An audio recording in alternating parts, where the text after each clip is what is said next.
We're celebrating the 31st reenactment of the Battle of Olustee.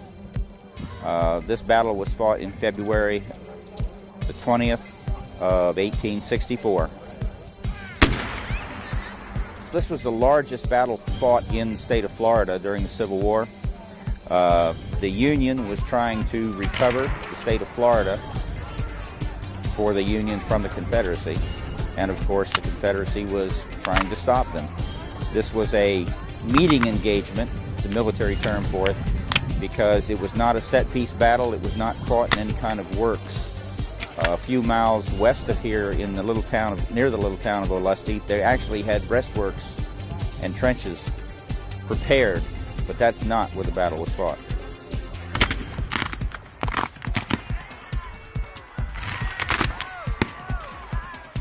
There were 3 brigades of Union troops involved, and 1 small unit of Union cavalry.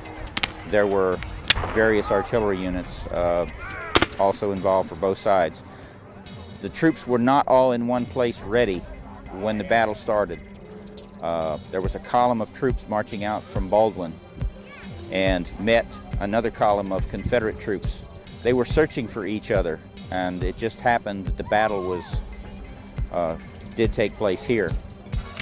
Of the 3 brigades that were engaged, the 1st brigade was Colonel Hawley, under Colonel Hawley. They were the first to engage the enemy. They weren't prepared. There were some conflicting orders given, and part of the 1st Regiment to engage, because of the conflicting orders, actually broke and ran from the enemy. The Confederates didn't know what was going on either. They thought it was going to be a cavalry attack, so that's why they formed the square, because that's the standard infantry tactic against cavalry. As units came up, they were put in the line. Some of the Union units were actually in their position so long that they ran out of ammunition and had no resupply. The Confederates also ran low on ammunition during the battle, but they were available close to their supply base, so they got reissued ammunition. The outcome was the Union was forced to retreat. The 3rd Brigade to engage on the Union side was composed of mostly what was then called colored troops. The notable ones were the 54th Massachusetts and the 8th U.S. CT, 8th U.S. Colored Troops, which were made out entirely of black troops with white officers. The 8th U.S. was notable in that this was the very first battle they engaged in.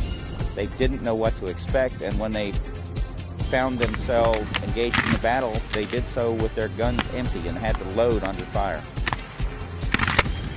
The effort to re-enlist Florida into the Union was delayed till after the Civil War. They were not able to completely cut off the flow of supplies from Florida to the rest of the Confederacy, which was also one of their aims. And the